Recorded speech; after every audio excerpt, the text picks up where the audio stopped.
নমস্কার বন্ধুরা, অবশেষে অন্নপূর্ণা যোজনার যে পোর্টাল সেটা চালু করা হয়েছে। social registry.wb.gov.in চালু করা হয়েছে এবং এখানে আপনি বর্তমান স্ট্যাটাস চেক করতে পারবেন। যদি আপনার টাকা না ঢুকে থাকে তাহলে আপনি এখানে অবজেকশন করতে পারেন বা ক্লেম করতে পারেন।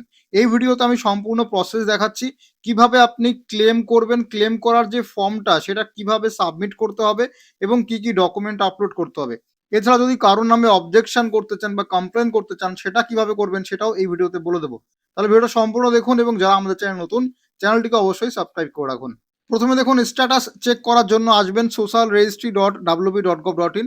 এই পেজটা মাঝে মাঝে লোড নাও নিতে পারে, তো আপনাকে কি করতে হবে, বারবার রিফ্রেশ করতে হবে। ঠিক আছে, অনেকের এই পেজটা একবারে লোড হবে না, কারণ সার্ভারে ইরর থাকতে পারে বা ডাউন থাকতে পারে, যার জন্য ট্রাই করবেন বারবার। এরপর দেখুন, যে পোর্টালটা আমরা চাইছিলাম, যেটা তুলে নেওয়া হয়েছিল, যে citizen family log in access citizen portal, সেটা আবার দেওয়া হয়েছে। তো আপনাকে এই অপশনটার উপরে ক্লিক করতে হবে। ক্লিক করলে এই যে পেজটা ওপেন হয়ে গেল। এবার এখানে আমরা কি করব, স্ট্যাটাস চেক করব। তার জন্য আমার ডিস্ট্রিক্ট চুজ করতে হবে, তো আমি এখানে আমার ডিস্ট্রিক্ট চুজ করব। তারপরে যেই ফোন নাম্বার দিয়ে আপনি অ্যাপ্লিকেশন করেছিলেন অনলাইনে, সেই ফোন নাম্বার এখানে বসাবেন।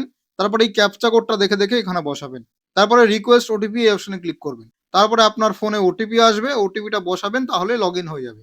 যেমন দেখুন, আমার লগ ইন হয়ে গেছে এবং এখানে আপনার নাম দেখাবে আর এখানে আপনার স্ট্যাটাস দেখাবে। আর স্ট্যাটাস আরো ডিটেলে নিচে দেখাবে, তো স্ক্রল করে নিচে আসবেন। তো দেখুন, এখানে দেখুন স্ট্যাটাস, হেড অফ দ্য ফ্যামিলির নাম আছে, কবে আপনি ফর্ম ফিল আপ করেছিলেন, ডেট এবং টাইম দেওয়া আছে, এবং এখানে মেম্বার 1 যে আবেদন করেছে সেই বেনিফিশিয়ারি বা আবেদনকারীর নাম ও তার পাশে তার স্ট্যাটাস দেখাবে।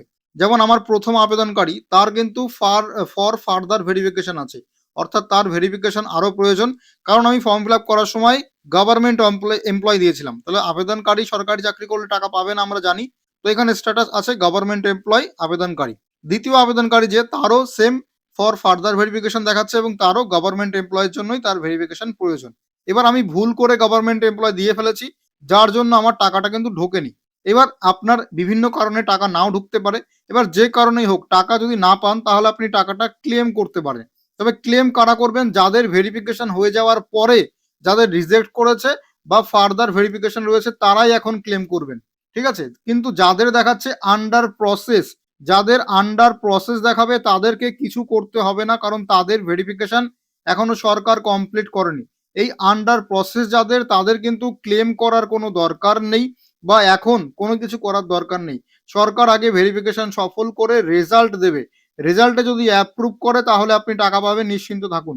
যদি এই আন্ডার প্রসেসের পরে আপনার রেজাল্ট দেয় এরকম ফার্দার ভেরিফিকেশন বা রিজেক্ট, তাহলে আপনি ক্লেম করতে পারেন।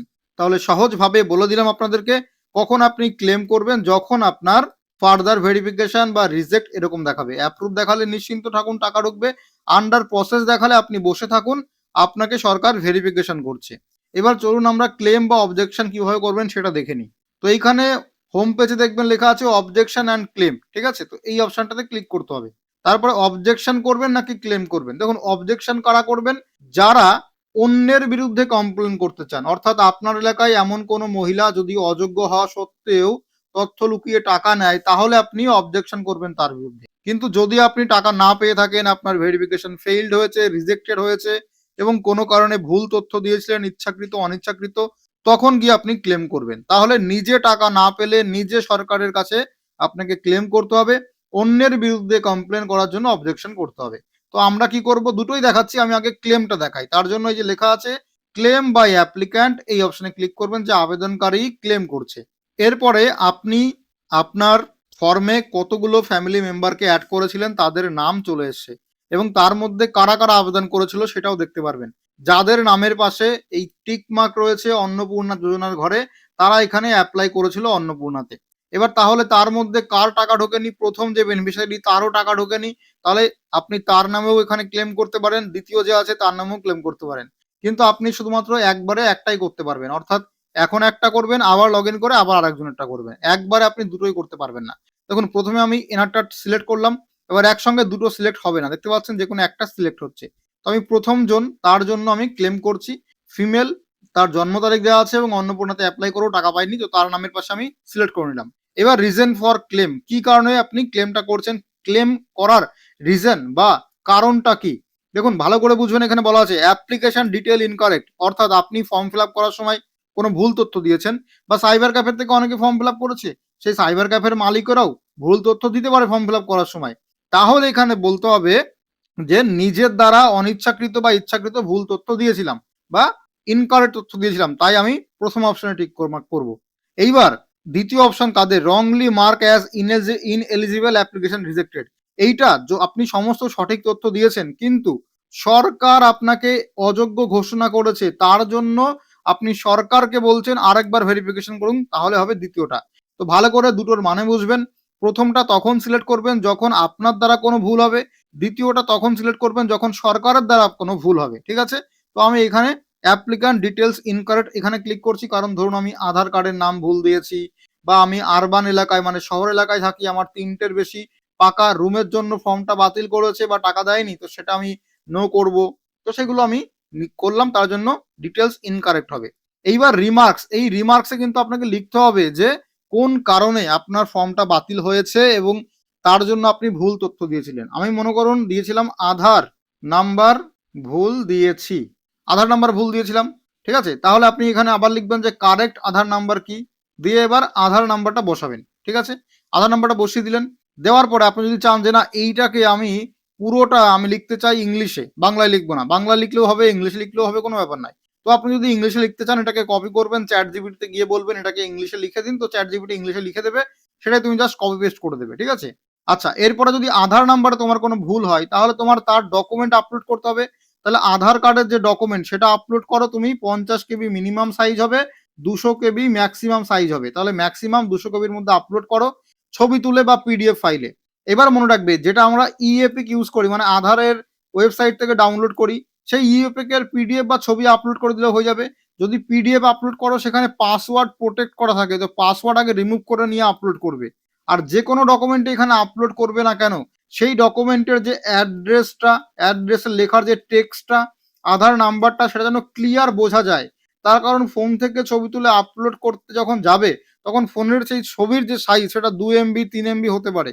সেটাকে যখন তুমি রিসাইজ করবে বা রেডিউস করবে তখন 200 কেবির মধ্যে আনলে ছবির যে তথ্যগুলো, টেক্সটগুলো, ইনফরমেশন গুলো সেগুলো অস্পষ্ট হয়ে যায়, পড়া যায় না। সেক্ষেত্রে সেই ডকুমেন্ট আপলোড করলেও কিন্তু রিজেক্ট হয়ে যেতে পারে। তাহলে তুমি সব তথ্য সঠিকভাবে ফিল আপ করে ডকুমেন্ট আপলোড করলেও সেটা কিন্তু রিজেক্ট হতে পারে যদি ডকুমেন্ট অস্পষ্ট হয়।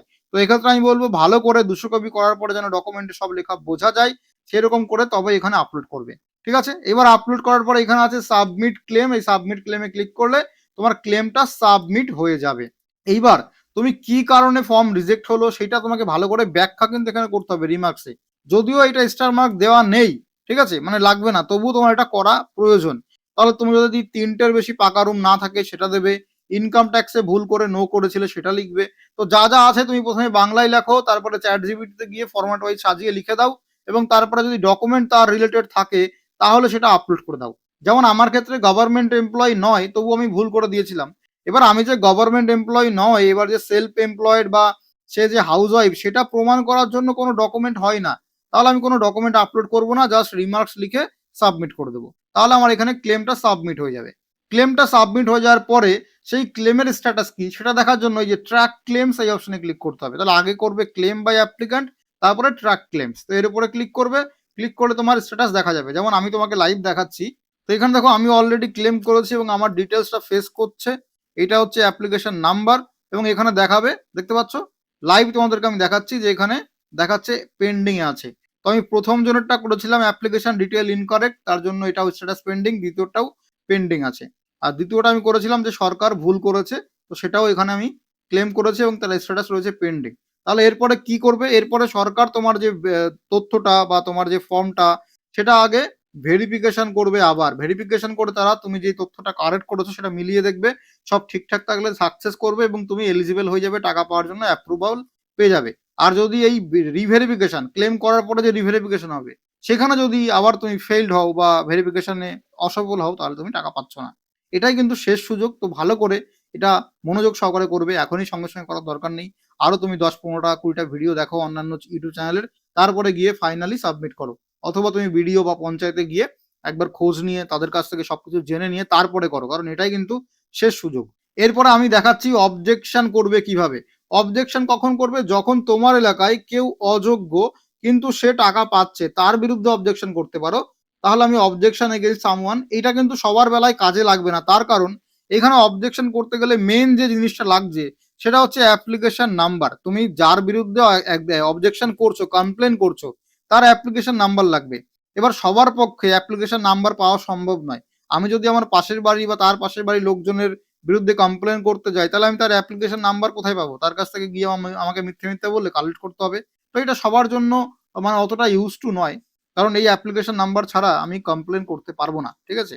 তাহলে আমি দেখিয়ে দিচ্ছি তবুও। এখানে প্রথমে লিখতে হবে কার নেম অফ দ্য অবজেক্টর, অর্থাৎ যে অবজেকশন করছে তার নাম। আমি অবজেকশন করলে আমার নাম লিখবো, আমার বাবার নাম লিখবো, আমার ডিস্ট্রিক্টের নাম, আমার এরিয়া রুরাল নাকি আরবান। রুরাল মানে গ্রামীণ এলাকা হলে রুরাল, এবং শহর এলাকা হচ্ছে তোমার আরবান।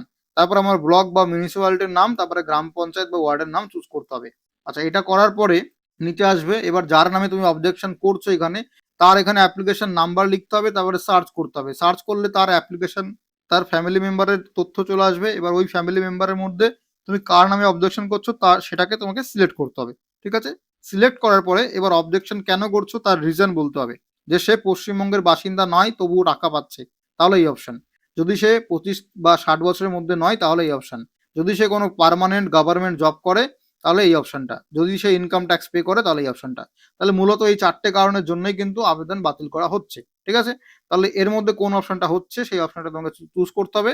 যেকোনো একটা অপশনই একবারে চুজ করতে পারবে। এইবার তুমি রিমার্কসে কি লিখবে, কেন তুমি মনে করো যে সে অযোগ্য, সেই কথাটা তোমাকে লিখতে হবে। তুমি এখানে পুরোপুরি বাংলা ভাষাতে বাংলা ফন্টে লিখতে পারো, ইংলিশ ফন্টে বাংলা ভাষাতে লিখতে পারো, বা চ্যাটজিপিটির কাছ থেকে পুরো ইংলিশটা নিয়ে তুমি এখানে লিখতে পারো। ঠিক আছে? এইবার তার ডকুমেন্ট এখানে আপলোড করতে হবে। ডকুমেন্ট আপলোড করার অপশন এখানে অ্যাভেলেবেল নেই কেন? তার কারণ এখানে অ্যাপ্লিকেশন নাম্বার না দিলে বা ফ্যামিলি মেম্বারটা চুজ না করলে এখানে ডকুমেন্ট আপলোড করার অপশনটা আসবে না। তো ডকুমেন্ট আপলোড করতে হবে, তারপরে সাবমিট অবজেকশনে ক্লিক করলে অবজেকশন সাবমিট হয়ে যাবে। এবার যখনই তুমি অবজেকশন সাবমিট করবে, এবার তুমি যার নামে কমপ্লেন করলে তার অ্যাপ্লিকেশন আইডি ধরে ধরে গভর্নমেন্ট এবার কি করবে, ভেরিফিকেশন করবে। এবার ভেরিফিকেশন যদি তাকে অযোগ্য পায় তাহলে তার টাকাটা বাতিল করে দেবে। ঠিক আছে? এরপরে কি হবে, এখানে আপনি স্ট্যাটাস চেক করতে পারবেন, যে চেক অবজেকশন স্ট্যাটাস লেখা আছে। এই অপশনে ক্লিক করবেন। ক্লিক করলে আপনি যে অবজেকশন করেছিলেন তার স্ট্যাটাস এখানে চলে আসবে, যে সেটা পেন্ডিং নাকি সলভ নাকি তাকে রিজেক্ট করা হয়েছে, সমস্ত তথ্য আপনাকে দেখিয়ে দেবে। তো আশা করি আপনাদেরকে আমি ক্লিয়ার করতে পেরেছি সমস্ত কিছু। আর যদি কোনো প্রকার কোশ্চেন থাকে অবশ্যই কমেন্ট করে জানাবেন। আমি বলবো এখনই ক্লেম করার দরকার নেই। আপনি একটু 10 থেকে 15 দিন মিনিমাম আপনাকে বলবো 7 দিন ওয়েট করে যান। নিজে আরো 10 টা বা 15 টা ইউটিউব ভিডিও দেখে তারপরে সিদ্ধান্ত নিন যে কি ডকুমেন্ট আপলোড করবেন, কি রিজন দেবেন, এই সমস্ত কিছু। বা প্রয়োজনে ভিডিও দেখার প্রয়োজন নেই, আপনি ভিডিও বা পঞ্চায়েত বা মিউনিসিপ্যালিটি মানে সরকারি আধিকারিকদের কাছ থেকে শুনে তারপরে ফর্মটা ফিল আপ করুন, যেটা আপনার জন্য খুব ভালো হবে। সুস্থ থাকুন, ভালো থাকুন, সুরক্ষিত থাকুন। গুরুত্বপূর্ণ আপডেট আরো পাওয়ার জন্য চ্যানেলটিকে সাবস্ক্রাইব করে রাখুন। ধন্যবাদ, ভালো থাকবেন।